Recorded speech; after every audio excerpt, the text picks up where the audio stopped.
So hello guys, welcome back to my channel and let's continue the rest part of Every Desire BL series episode 8।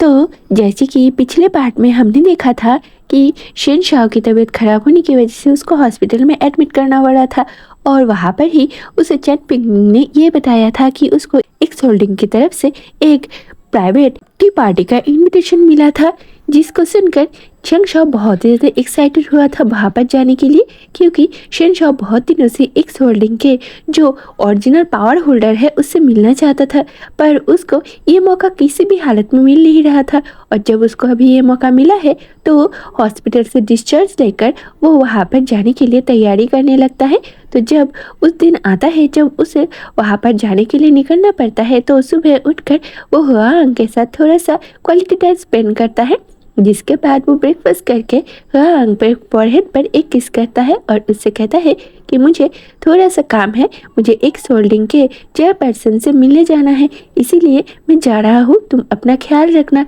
और घर में अच्छे से रहना, और अगर तुम्हें कुछ भी करने का मन करे तो तुम वो सभी कुछ कर सकते हो। तो शहनशाह की ये बात सुनकर हुआंग उसे हक कर लेता है और उससे कहता है ठीक है, आप अपना ख्याल रखना क्योंकि आपकी तबीयत कुछ दिनों से कुछ ज़्यादा अच्छी नहीं है। तो हुआंग का उसका ऐसा फिक्र करते हुए देखकर शहनशाह को बहुत ही अच्छा लगता है और वो उससे कहता है ठीक है, मैं जल्दी से जल्दी काम ख़त्म करके तुम्हारे पास वापस आने की कोशिश करूँगा। ये कहकर वो हुआंग को एक किस करके वहाँ से निकल जाता है। तो शहनशाह के वहाँ से निकल जाने के बाद चंग ऊ वहाँ पर आता है और वो हुआंग से कहता है कि आपके जाने का सभी इंतज़ाम हो चुका है, आपको अभी निकलना पड़ेगा अगर आप उस टी पार्टी में वक्त पर पहुँचना चाहते हो। तो चंग ऊ की ये बात सुनकर हुआंग अपने बैक साइड से वो पेरामोन पिच बाहर निकाल देता है और उसे चंग के हाथ पर फेंक देता है और उससे कहता है कि ठीक है, अब वक्त जाने का, अब वहाँ पर मिस्टर शेंग से मिलने जाने का वक्त हो गया है और उनके साथ टी पार्टी करने का भी वक्त हो चुका है। अब शहनशाह को जाते हुए बहुत ही ज़्यादा वीक फील हो रहा था कार में, तो उसे याद आता है कि उसे हुआंग को फ़ोन करके पूछना चाहिए कि वो क्या कर रहा है। अब जब शहनशाह को हुआंग के बारे में याद आता है तो वो उसे फ़ोन नहीं करेगा, तो ऐसा तो हो नहीं सकता है, इसीलिए वो हुआंग को फ़ोन करता है और एक रिंग में ही हुआंग फ़ोन रिसीव कर लेता है और उससे कहता है क्या बात है मिस्टर सिंह, क्या वहाँ पर सब कुछ ठीक है, क्या आप ठीक हो? तो शहनशाह कहता है कि हाँ सब कुछ ठीक है, बस मुझे काम में से थोड़ा सा वक्त मिला है और मैं तुम्हें बहुत ही ज़्यादा मिस भी कर रहा था, क्या तुम मुझे मिस कर रहे थे? तो हुआंग कहता है हाँ ऑफ कोर्स मैं आपको मिस कर रहा था, क्यों आपकी तबीयत ठीक नहीं है? तो शहनशाह कहता है नहीं, कुछ ज़्यादा अच्छा तो फील हो नहीं रहा है, पर मेरा काम है तो मुझे उसे किसी भी हालत में ख़त्म तो करना ही पड़ेगा। तो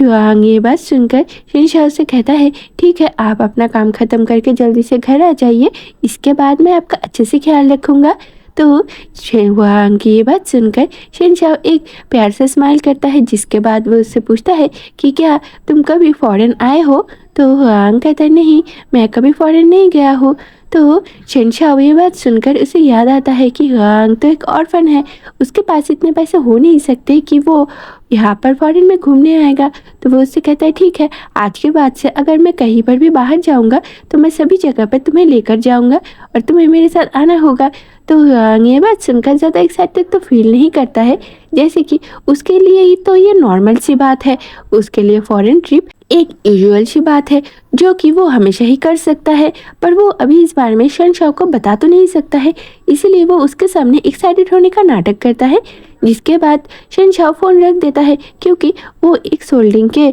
बिल्डिंग के नीचे आ चुका था। तो वो और चैन पिंगमिंग जब एक होल्डिंग के बिल्डिंग के अंदर जाता है तो चेंग वू उसे मीटिंग रूम में लेकर जाता है, जहाँ पर चेंग वू शहनशाह को बैठने के लिए कहते हैं, पर वहाँ पर बहुत सारे बड़े बड़े लोग थे जो कि शहनशाह को ज़्यादा भाव नहीं देते हैं। तो ये देखकर शहनशाह को बहुत ही ज़्यादा तकलीफ होता है क्योंकि वो एक रॉयल फैमिली में पैदा हुआ था और कोई उसको इग्नोर करे ऐसा उसे बिल्कुल भी अच्छा नहीं लगता। ऊपर से वहाँ पर चैन पिंगमिंग के बैठने के लिए भी कोई स्पेस नहीं था, इसीलिए वो शहनशाह के बाजू में ही खड़ा हो जाता है। तो हुआंग जब ये देखता है कि शेनशाओ का पर्सन वैसे खड़ा हुआ है तो उसे बहुत ही ज़्यादा गुस्सा आता है। इसलिए वो चंग वू को कहकर चेन बिंगमिंग के लिए भी बैठने का इंतज़ाम कर देता है, जिसके बाद वहाँ पर कुछ बिजनेस रिलेटेड बातें होता है। अब यहाँ पर शेनशाओ को बुलाने का असली मकसद हुआंग का ये था कि वो उसको अपने कंट्रोल में करने का एक और स्टेप आगे बढ़ा पाए। इसीलिए वो अपना फेरामोन रिलीज करता है,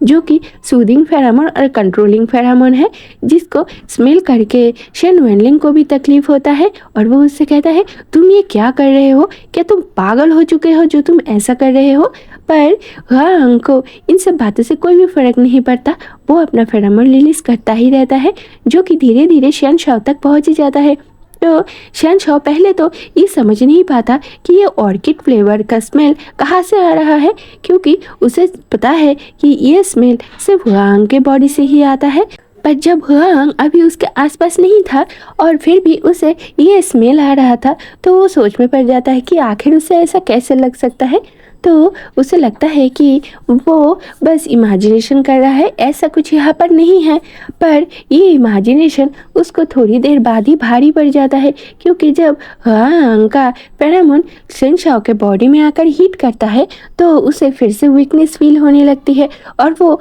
वहाँ पर ही बेहोश हो जाता है और उसका हीट सेशन भी स्टार्ट हो जाता है, जिसको देखकर चेन बिंगमिंग भी पैनिक करने लगते हैं। तो जैसे कि चंग वू वहाँ पर खड़ा हुआ था, इसीलिए वो चेन पिंगमिंग को पकड़ लेता है और उसको ज़बरदस्ती कहीं पर लेकर जाता है और उसके आंखों में पट्टी बांधकर उसे ब्लाइंड फोल्ड करके उसके सर पर एक गन रख लेता है, जिसके चलते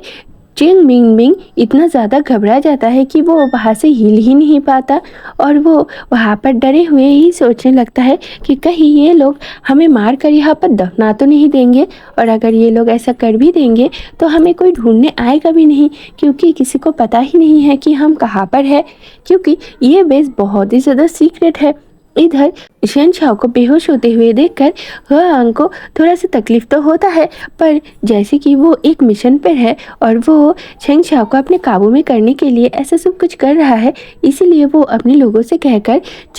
शेनशाओ को एक रूम में लेकर जाता है, जहाँ पर उसने शेनशाओ के लिए बहुत ही अच्छे सारे डॉक्टर्स का इंतज़ाम करके रखा हुआ था। तो डॉक्टर्स शेनशाओ को इंजेक्शन देते हैं, जिसके चलते वो और भी गहरी नींद सो जाता है। तो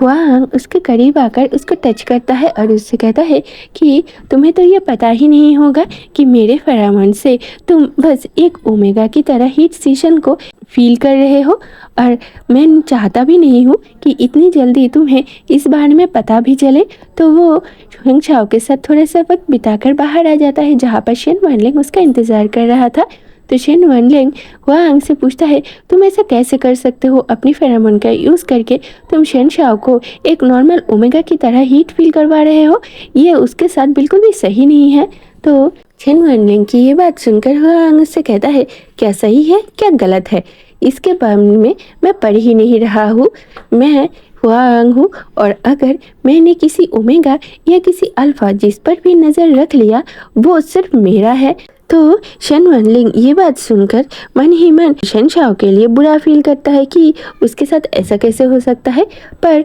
वही फीलिंग थोड़ी देर बाद गायब हो जाता है, जैसे कि वो शेनशाओ को कुछ ज़्यादा खास पसंद नहीं करता। पर यहाँ पर हुआंग शेनशाओ को इतनी जल्दी छोड़ने वाला तो है नहीं, क्योंकि शेनशाओ की तबीयत हुआंग की वजह से बहुत ही ज़्यादा ख़राब हो चुका है, तो उसे शेनशाओ को ट्रीटमेंट देकर उसे ठीक करने की ज़रूरत है। इसीलिए 1 वीक तक शेनशाओ यहाँ पर ही रहता है, वो भी बेहोश हालत में, जो उसके बारे में शेनशाओ को पता भी नहीं चलता। और चेन पिंगमिंग यहाँ पर बहुत ही ज़्यादा परेशान होता रहता है, क्योंकि शेनशाओ की हालत अभी भी ठीक नहीं हो रहा है। तो देखते हैं मैंने जितना सा बताया है इतना होता है या इससे काफ़ी ज़्यादा होता है। ओके गाइस, आज के इस एपिसोड में बस इतना ही, मिलता है अगले वीडियो में किसी और नए स्टोरी के साथ। तब तक के लिए बाय बाय दोस्तों।